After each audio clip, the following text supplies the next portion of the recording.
Yeah, for this ordinary meeting. Just before we get underway, I think it'd be appropriate, and as we've just done at Mangakino earlier, just observe some silence for obviously the tragedies down south, which we've acknowledged to the Christchurch Mayor and their community. So probably no words to describe it, but just a moment's silence now, I think, will be appropriate just at this time. Thank you.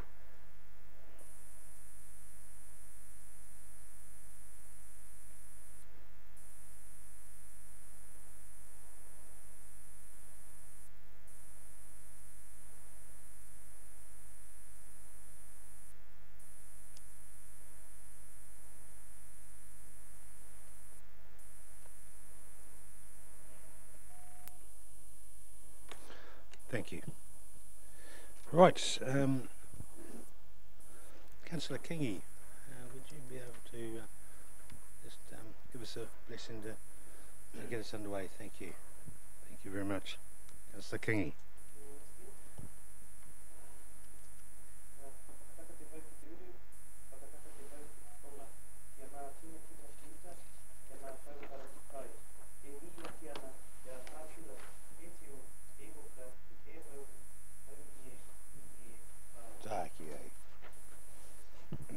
Thank you, Councillor Kingy.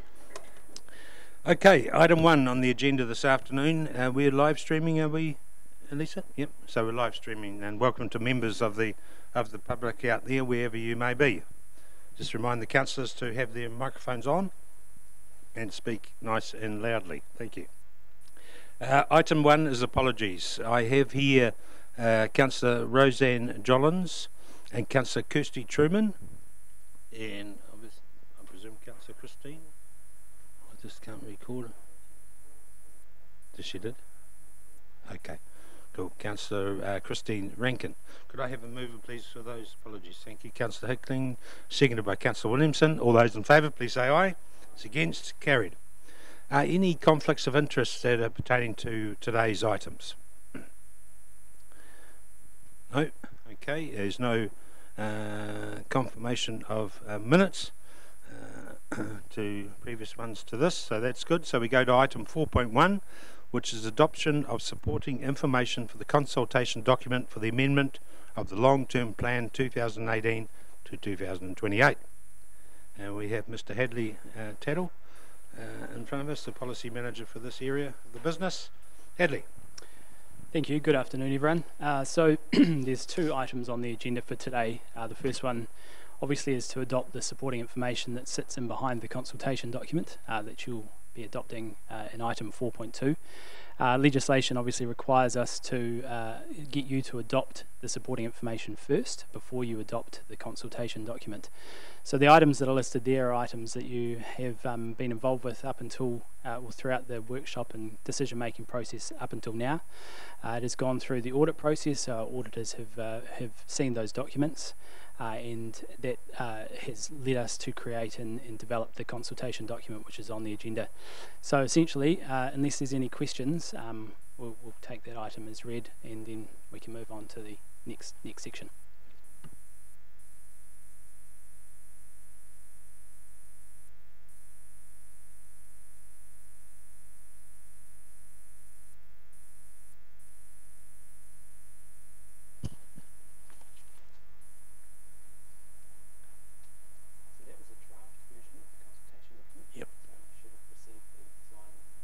The one that's just come through yesterday or the day before.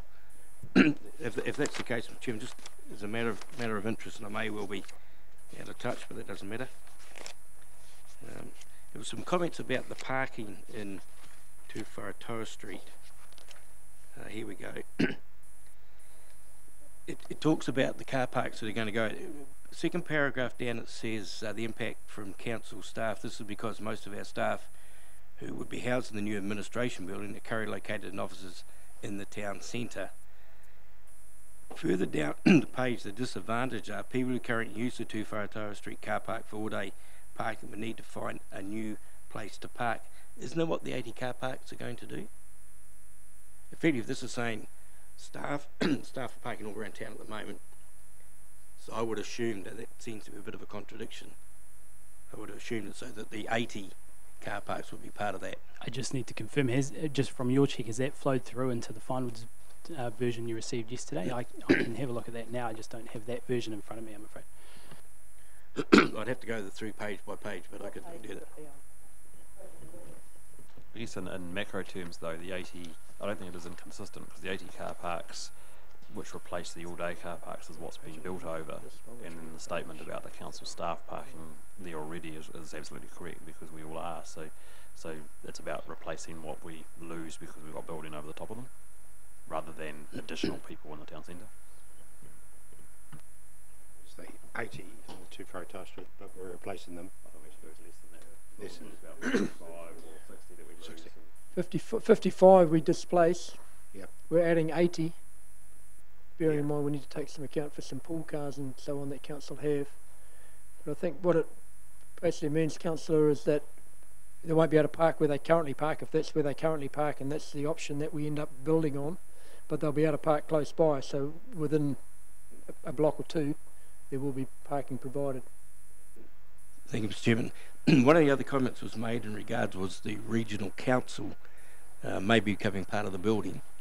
What requirements does the regional council want if they actually become a leasee of our property?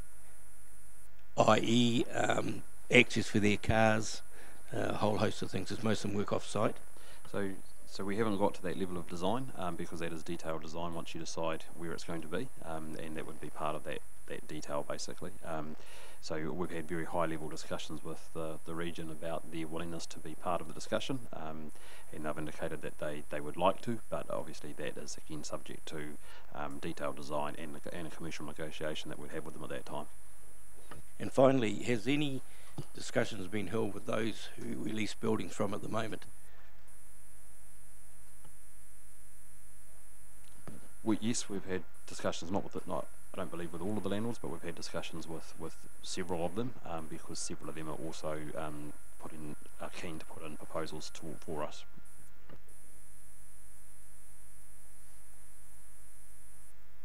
Okay, there's a suggested recommendation. Any other questions and queries on that recommendation there? So A, business case completed by Habilis, CAB building, high level requirements, Tongariro domain master plan, 6167 240 Tower Street, feasibility study, 72 Lake Terrace, feasibility study, Taupo Cultural Precinct, Civic Administration Community Centre and Museum, concept estimate, 72 Lake Terrace concept estimate, so that's different than the feasibility, and estimate of 240 Tower Street, concept estimate. Alright, there's a suggested recommendation there. Do I have a mover? Moved by Councillor Williamson. I would also like to congratulate Hadley and his team and Philip for the hard work and given the time constraints, so well done, thank you. Thank you, Councillor Williamson. Any second would like to say anything? You're okay? Cool. Okay, so it's been moved by Councillor Williamson, seconded by Councillor Park. All those in favour, please say aye. Those against? Carried. Thank you. All right, item number 4.2 is the adoption of the consultation document. Hadley. Yes, it is. Yeah. So you should have received both the proposed amendment to the long-term plan, which is the first recommendation there. That is essentially the pages that will be changing in the long-term plan, and that is currently based on the preferred options that you've chosen to this point. So that's why it's currently called proposed. And then the second item is the consultation document, which sets out all the options for both issues. So I think at this stage it might be worthwhile having our auditors come up and just speak to their opinion that sits in the consultation document. Yep, sure. Thank you very much. Welcome, Clarence and Nordea. Nice to have you here from Audit New Zealand. Thank you. Clarence, are you still in charge, are you, or? Say again? You're the boss still? Yeah. Cool. Okay, thanks, Clarence. Thank you, Your Worship, and good afternoon, councillors.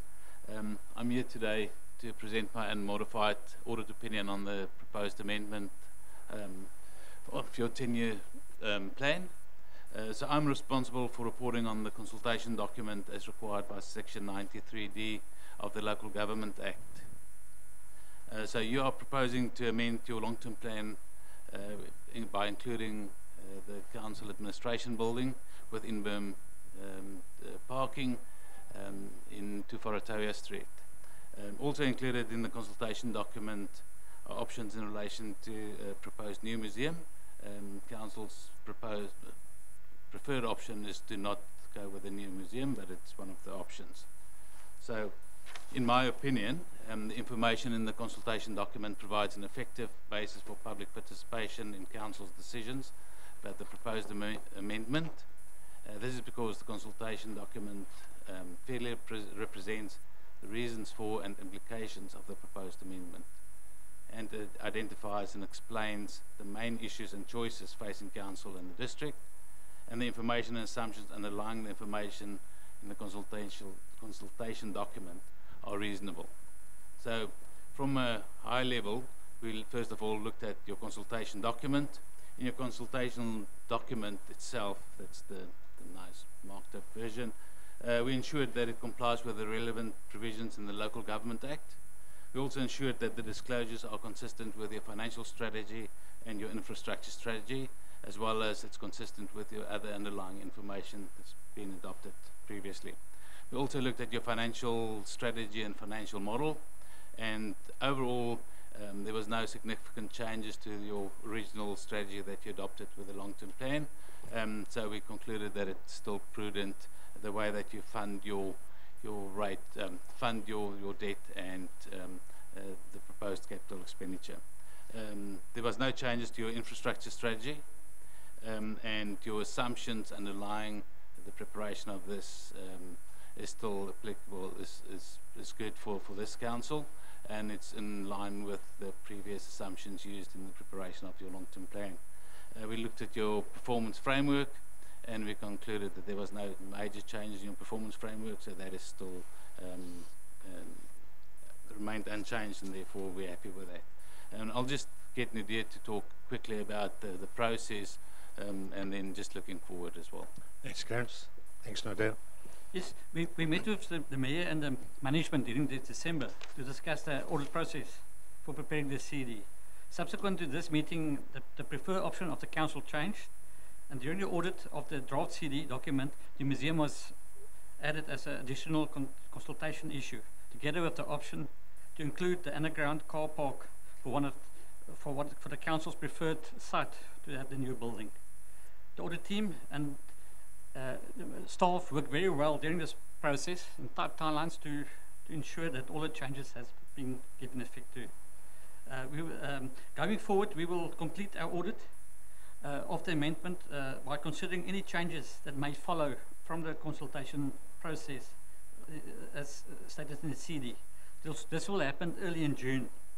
And, lastly, I just would like to thank staff for the positive engagement and professional manner which I engage with audit staff during this process. It's always a pleasure for us to come and audit here at Taupo, and it remained the same this time. Special thanks to Alan, Neil, Hadley, John, Philip and Tanya. Thanks, Nadia. Appreciate those comments. Cool. Any questions of Clarence or Nadia? All pretty straightforward. Thank you very much, gentlemen. Thank you. I appreciate that.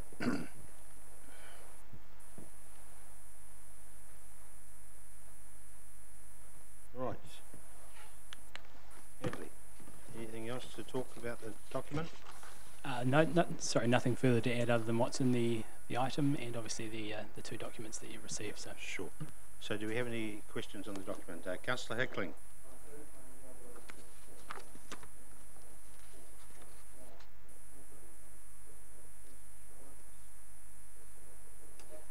Oh, sorry, that's for a workshop relating to after this council meeting. Yeah.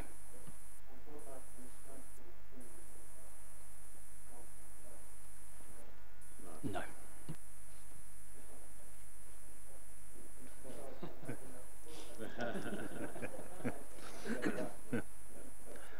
just on page 3, Adley, and probably a question for Lisa, you've got the consultation events. Taupo, yeah, so you've got public open days, then you've got a public meeting. So is that a presentation by us, or how will that work? Based on where we ended up at the yacht club early last year, we thought we might start that public forum open day with a meeting, kick it off with a meeting. Right. Bearing in mind that we're probably going to get people to arrive en masse, so rather than try and manage the mass, we might as well seat the mass and have the conversation break into the open forum, right, open day type thing. We think it's a pretty quick presentation. We've got 4 options there. We're desperate for people to have their say. We're making all the opportunities for people to have their say. It's pretty clear that it's undecided where we're at the moment, and we're just going through the process.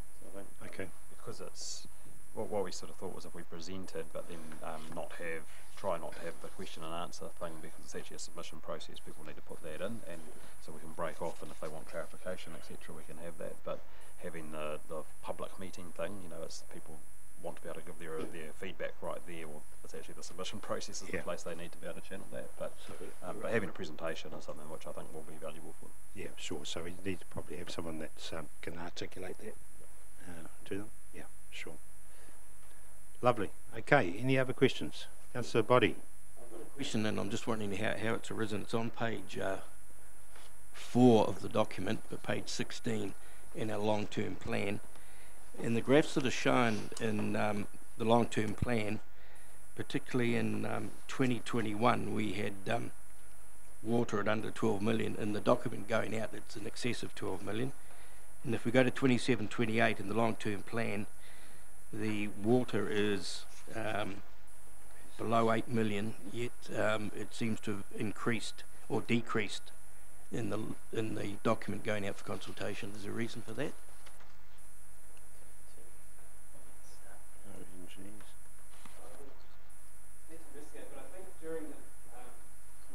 Sorry, John, do you mind just coming forward so that just the people at home can hear? Thank you, John. John Caldwell, from Finance. Yeah, when we were doing the workings for the long-term plan amendment, we did notice a change, and we thought that looked rather strange because there shouldn't be any changes in water. And then we found that the original LTP did have a mistake in it, and that the draft, the graph went out with an earlier version, and later when changes were made and some projects were moved around, the graph wasn't replaced, so that was a mistake that went out in the original LTP. So the one that we're working on at the moment is incorrect. So this one here that's come through and what we're talking about now will be the proper one for...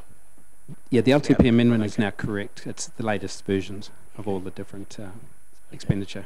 Thank you. What will happen is once you've gone through this process and made a final decision, that amendment document will literally be attached to the back of the LTP amendment. Of the current LTP, so it'll be like an addendum sitting on the back, making it very clear that this is an amendment to the original document. Okay. Thank you. One there. You frustrated, John? You never picked it up the first time around? No, I didn't pick it up the first time around because I didn't know a difference until today. Yeah. Or yesterday. So sure. Cool. Councillor Boddy. On page 14 or 44 of the long-term document, I'm just wondering what changes have been made on that page. I couldn't find any, but the part of what's going out for consultation. So is that page 14 of the amendment document? Or page 14, correct.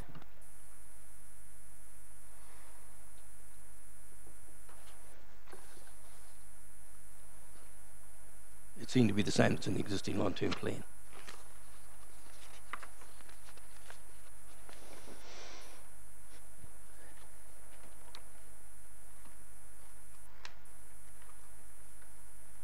So, sorry, just to be clear, page 14 of the amendment. Yes. So it's shown as page 14 of the long-term plan? Of the one you've just sent out, but it's 44 of the long-term plan. So what was the question again, sorry? Councillor Boddy? I was just wondering what the changes are. Oh. Look at here, what's that, 44? I can't find any changes in it, but it's in the in your one. It's on there, yeah, 44.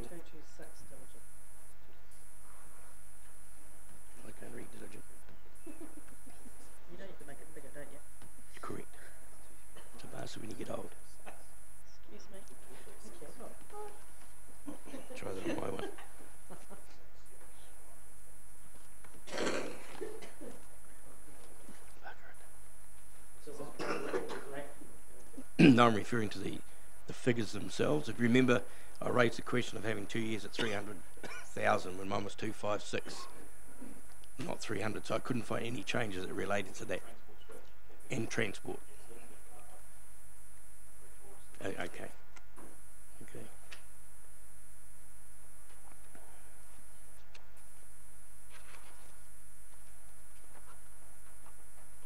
All right. I've got one more, Mr. Chairman. It's page 151, I think, long term 26. There's no graph to what the keys of the graph actually mean. You know, the different colours. In the long term plan, it's shown that key yellow is for so and so, key blue is for so and so. Those keys aren't not below the graph. Is that in the long-term plan or in the amendment document? Well, I got the figure down here for the long term plan being, where the hell are we? 151 and 26 in the 26. No, we're miles away. No, great. Oh, you're talking about that page with the. Oh, we're actually. Hang on. 26. I'm going to make sure I'm right. 27. Need to find it and come back rather than waste time. You say the same? No, I'm not. Oh, there is another one here too that's out too.